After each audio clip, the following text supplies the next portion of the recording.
Ya, selamat siang teman-teman.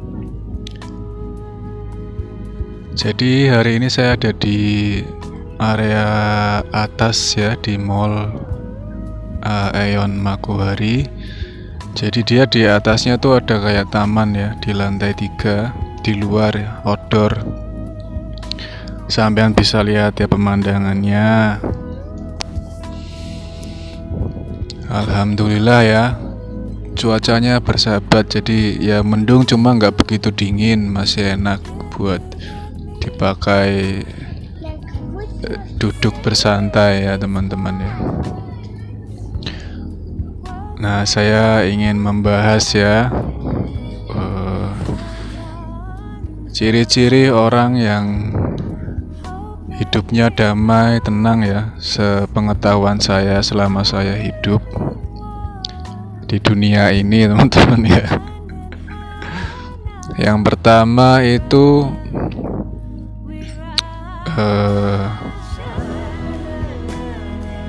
tidak pelit teman-teman ya. Jadi orangnya tuh suka memberi, jadi memberi tapi tidak berharap menerima balasan. Jadi memberi tanpa harap kembali. Ketika orang yang nggak pelit itu kan berarti dia sudah mulai melepas ya teman-teman ya. Entah itu materi ya, harta benda, melepas kemelekatan dari harta benda ya, atau secara umum biasanya uang ya kalau di masyarakat kita ya. Jadi tidak melekat ya, mau uang itu ada ataupun tidak ada, dia tetap damai, bahagia, karena yang maha kaya, yang maha welas asih ada di dalam diri. Kalau kita mau menyadari ya, selama ini kan kita tidak pernah bisa menyadari hal itu, sehingga mencarinya keluar diri terus ya, entah itu uang, harta benda, rumah ya, materi itu ya, mobil, supaya nanti bisa dipandang ya sama orang-orang lain atau tetangga, wah gitu ya, hebat, rumahnya bagus, mobilnya bagus, uangnya banyak. Tapi percuma kalau pelit teman-teman ya. Itu misalkan pernah kejadian ya, saya mendadak ada ujian seperti itu, jadi mau nggak mau ya kita harus keluar uang gitu. Misalkan ada orang tua sakit ya, harus kasih uang untuk berobat ya, kita kasih ya, jangan pelit sama orang tua sendiri gitu ya. Seperti itu teman-teman ya. Dulu saya pernah ini teman-teman ya, ketipu ya sama first travel ya teman-teman. Tahu first travel nggak? Jadi agen perjalanan umroh. Itu saya ketipu sekitar 50 juta. Jadi saya waktu itu biayain untuk umroh adik saya, ibu saya, sama saya. Waktu itu bapak saya nggak mau ya, belum siap katanya. Jadi saya kena 45 juta sama ngurus lain-lain 50 juta lah ya, buat ngurus paspor dan lain-lain. Taunya ada kabar di berita first travel itu penipu ya. Jadi ya, uang saya hilang waktu itu ya. Ya awalnya kecewa ya, kok ini uang untuk ibadah umroh malah ditilep ya, alias ditipu. Ya saya sadar ya, kalau uang udah hilang di negara Indonesia ya, jangan berharap balik teman-teman ya. Ikhlaskan saja ya. Awalnya sehari 2 hari masih nggak terima, cuman akhirnya saya ikhlaskan ya. Semingguan lah, akhirnya udah nggak apa-apa, nanti dicari lagi uangnya. Seperti itu teman-teman ya, jangan sampai materi uang itu akhirnya buat hidup kita susah gitu, nggak bersyukur. Ya mungkin sebelum-sebelumnya saya ada pernah berbuat yang tidak baik, akhirnya ya diuji seperti itu. Jadi kalau di dalam agama Buddha itu ada karma ya, sebab akibat. Itu pasti ada penyebabnya teman-teman. Misalkan kita diuji nih ya, entah kehilangan uang, entah kehilangan kesehatan, pasti itu di masa-masa lalu kita pernah berbuat ya yang menyebabkan hal itu terjadi gitu. Jadi jangan mengeluh ketika ada ujian seperti itu ya. Kita sadar diri, introspeksi diri, oh mungkin dulu pernah. Nah ketika itu terjadi ya kita sadari, kita terima, jangan dilawan, jangan ditolak. Nanti yang ada sampean sendiri yang menderita gitu. Itu karena apa? Karena kalau orang yang nggak boleh itu dia sudah tahu ya, sudah menyadari bahwa di dalam diri itu sudah ada yang maha kaya, yang maha welas asih. Jadinya dia mau ada uang, mau ada harta benda atau enggak, itu enggak masalah gitu. Itu yang pertama teman-teman, yang enggak pelit, selalu memberi tanpa harap kembali. Terus yang nomor 2, orangnya enggak mudah marah teman-teman ya. Jadi enggak langsung meledak gitu ya, jadi disadari dulu. Biasanya orangnya tuh dia nggak pernah marah gitu, susah marah ya, karena dia bisa menyadari rasa amarah itu ya. Ketika ada rasa amarah muncul ya, semua orang pasti bisa merasakan, pasti ada rasa amarah, cuman tinggal amarah itu dia langsung reaktif ya, dikeluarkan, diledakkan atau direspon dulu ya. Jadi akhirnya amarah itu mereda. Ya fungsinya kita menyadari diri yaitu ya ketika rasa marah muncul kan kerasa ya di dada, langsung tek gitu ya, sesek. Terus di pikiran tuh ngoceh ya. Biasanya tuh penyebabnya kita marah karena pikiran kita sendiri ya, ngoceh, ngompor-ngomporin. Wah, kok gelem ditipu karo wong kae, wis hajar wae, misalkan gitu ya. Atau pas ada orang yang kita nggak salah apa-apa atau dibentak-bentak atau ditempiling ya kepalanya, pasti kan kita langsung marah ya. Duh kurang ajar kayak wong, apa nempeleng sirahku ya, wani-wani nih lah. Kalau terasa seperti itu langsung disadari pikirannya, sama rasa sesak di dada ya, ingin meledak itu disadari. Jadi biar kita bisa responsif, nggak reaktif, nggak langsung gebuk balik, nggak langsung. Kalau disadari kan dia langsung reda ya. Nah begitu reda, rasa sesaknya reda, baru ditanya kenapa kok sampean mukul kepala saya, kenapa gitu. Gitu ya. Memang berat tapi ya harus sering dilatih gitu ya. Itu ya, jadi nggak mudah marah. Nomor 2. Terus nomor 3, nomor 3 itu dia mudah memaafkan gitu teman-teman ya. Jadi tidak gampang dendam. Jadi kalau ada kesalahan orang lain ya dia langsung memaafkan gitu ya.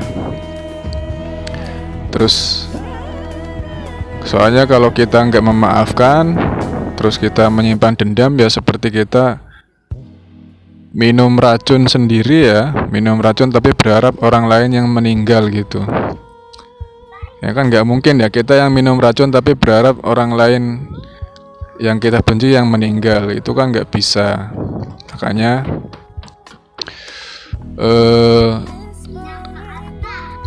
ironinya seperti itu ya. Jadi ketika kita dijahatin sama orang ya, kalau kita jahatin balik ya, itu justru malah bukannya orang lain yang menderita ya, kita yang menderita. Misalkan kita dijahatin sama orang terus kita marah-marah ya, atau kita dipisuin sama orang ya, dihina-hina ya, dibilang misalkan nama-nama hewan ya, kita disebutin sama nama-nama hewan.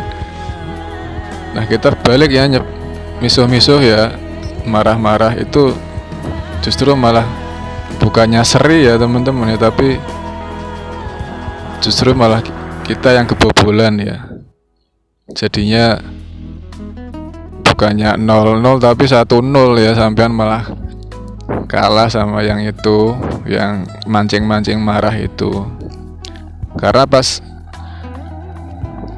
kenapa sampean malah kebobolan? Karena yang satu ya sampean udah kepancing ya, itu udah nyenengin orang yang marah tadi ya, dia udah seneng lah kepancing, hahaha kan gitu, dia pasti ketawa. Terus yang kebobolan kedua, karena dengan marah itu akhirnya hati sampean sesek ya, jiwa sampean sakit karena rasa amarah itu gitu. Karena kalau nggak disadari sampai tuntas, nanti rasa amarah itu kan melekat di jiwa ya. Nanti suatu saat muncul lagi ya, ada fenomena atau momen di mana dengan orang yang sama atau orang yang lain itu mancing supaya amarah itu timbul gitu, untuk disadari. Jadi yang Maha Welas Asih itu sengaja memunculkan momen itu supaya rasa amarah itu kita sadari sampai tuntas. Karena kalau nggak tuntas-tuntas ya nanti dikasih lebih momen yang lebih lagi, yang mancing amarah lagi. Sengaja supaya kita menyadarinya sehingga kita tidak menderita gitu teman-teman. Yaitu karena yang Maha Pengasih tahu supaya sampean nggak menderita, yaitu sengaja dimunculkan momen-momen seperti itu supaya kita sadari, jangan lari gitu teman-teman ya. Atau jangan malah dilawan balik, ya terima aja gitu. Rasa amarah itu jangan ditolak atau ditekan gitu ya. Itu teman-teman ya, nomor 3. Terus nomor 4, orangnya itu selalu berterima kasih ya terhadap apapun di setiap detik. Misal mau itu hal yang senang, mau itu hal yang sedih.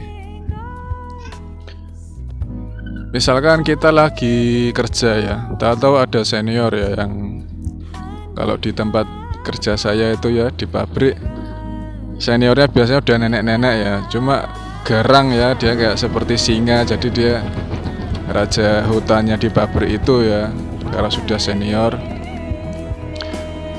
tahu marah-marah gitu ya, nggak jelas ya kan, saya nggak tahu ya. Nah itu ya kita kepancing ya, saya sempat kepancing ya, pasti kepancing ya, tahu marah minta disiapin daging, tapi taunya dagingnya akhirnya jadinya nggak ngerjain kan.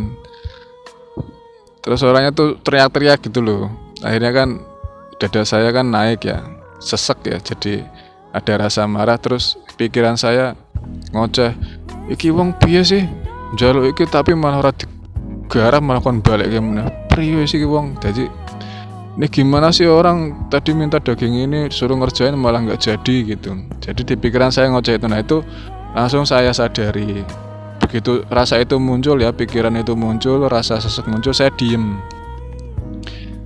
saya amati hingga rasa itu tuntas hilang. Nah begitu hilang, saya berterima kasih ya kepada nenek-nenek ini ya, yang senior ini, senior saya, yang sudah memunculkan rasa amarah itu, rasa amarah ini ya, berarti saya masih ada pendama rasa amarah. Nah begitu saya sadari tuntas, nanti besoknya nenek-nenek itu marah-marah lagi ya, saya biasa aja, nggak ada rasa apa-apa.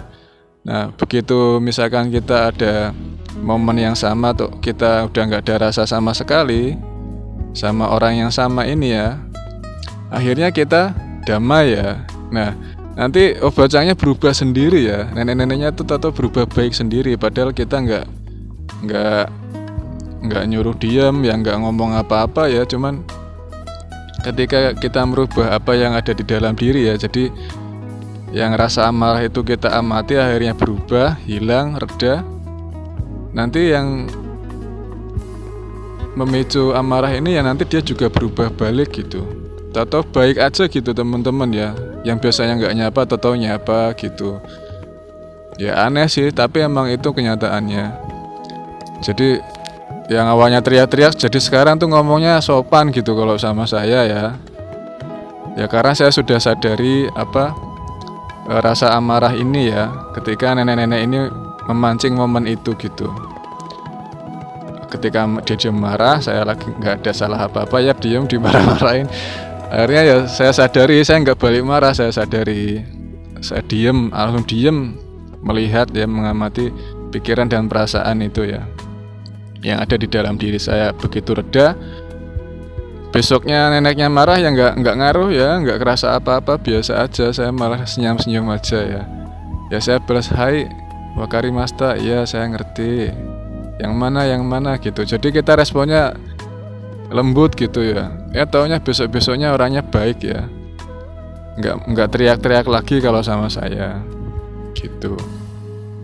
Jadi gitu teman-teman ya, selalu berterima kasih pada apapun, baik itu pada manusia, pada tumbuhan, pada bumi ini ya, hewan, semuanya ya, berterima kasih kepada semua, kepada momen-momen yang memunculkan rasa-rasa yang ada di dalam diri, entah rasa senang, rasa sedih.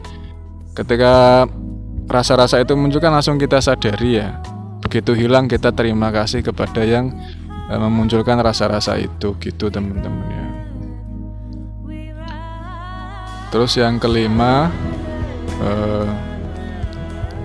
apa ya, jadi tingkah lakunya selalu tenang ya, tenang, nggak mudah gumunan ya. Gumunan tuh apa teman-teman ya, jadi nggak mudah kagum gitu loh, biasa aja. Jadi mau misalkan ada yang muji ya, itu dia nggak terbang, nggak tinggi, langsung nggak apa namanya, bangga ya, terus merasa wah ya dipuji-puji. Terus kalau dicaci maki, orangnya itu biasanya ya biasa aja ya, nggak ngerasa rendah diri ya, biasa aja. Dicaci maki, misalkan dibilang nama-nama hewan ya dia senyum aja gitu. Soalnya kenapa? Itu yang misalkan dicaci maki kan, dia yang dicaci maki kan tubuh fisik ini ya, yang kita sejati kan ya di dalam diri kan. Jadi mau dia mencaci maki separah apapun ya orang lain ya, asal kita bisa menyadari rasa di dalam diri ketika kita terpancing marah, disadari kan hilang ya, mereda ya. Ketika sudah disadari tuntas, orangnya mau miso-miso separah apapun ya, kita biasa aja ya, nggak akan marah gitu. Karena harga diri ada di pikiran ya. Ketika misalkan kita dibisuin terus nggak terima kan, itu yang nggak terima itu kan pikiran kita ya, bukan diri kita yang sejati teman-teman ya. Kalau yang diri kita yang sejati emang nggak masalah ya, mau dihina mau apa, dia tetap diam, tetap damai. Itu makanya kita harus menyadari, karena kita nggak terima itu kan asalnya dari pikiran. Rasa sombong semuanya kan asalnya dari pikiran. Dari pikiran kan muncul identitas ya, aku itu ya, aku anaknya ini, aku orang ini itu segala macam lah. Makanya kalau yang nomor 5 ya, ciri-cirinya itu ya orangnya selalu tenang, mau dipuji mau dicaci maki itu tetap damai. Terus selalu mengalah ya, nek kata orang Jawa tuh wani ngalah ya, jadi selalu mengalah. Ada orang nantang gitu ya, berantem, orangnya ngalah, enggak, ya udah sampean yang bener kok, iya bener gitu. Lah orang ajak debat ya dia langsung iyain aja, iya sampean bener gitu. Jadi selalu ngalah gitu, akhirnya damai teman-teman hidupnya ya. Jadi karena selalu mengalah akhirnya nggak bisa dikalahkan teman-teman ya. Orang ngajakin kompetisi ya udah sampean yang menang gitu. Jadi selalu ngalah, saking ngalahnya akhirnya nggak bisa dikalahkan. Terus selalu merendah teman-teman ya. Saking rendahnya akhirnya tidak bisa direndahkan ya. Kita mau diajak kayak gimana diyain aja, oh iya. Misalkan diajak goblok lu gitu, misalkan goblok lu, oh iya besok aku tak belajar lagi biar pinter, biar nggak goblok, kan enak gitu ya, direndahkan. Akhirnya orang yang ngerendahin kita, yang caci maki, akhirnya capek ya, ini orang kok dicaci maki biasa aja gitu ya. Jadinya Karena saking merendahnya kita akhirnya nggak bisa direndahkan gitu teman-teman. Itu ya 5 ciri-ciri orang yang hidupnya damai, tenang ya, bahagia setiap saat, setiap detik. Karena hidup ini adalah kebahagiaan teman-teman ya pada dasarnya. Jadi hidup ini itu indah. Kita ada di sini ya, itu tujuannya ya untuk memperindah kehidupan gitu. Jangan malah merusak. Itu saja teman-teman ya. Semoga informasi ini bermanfaat. Semoga teman-teman sekeluarga selalu sehat ya, bahagia, damai, sejahtera selalu, hidupnya adem, ayam tentrem, gemah ripah lo jinawi, amin.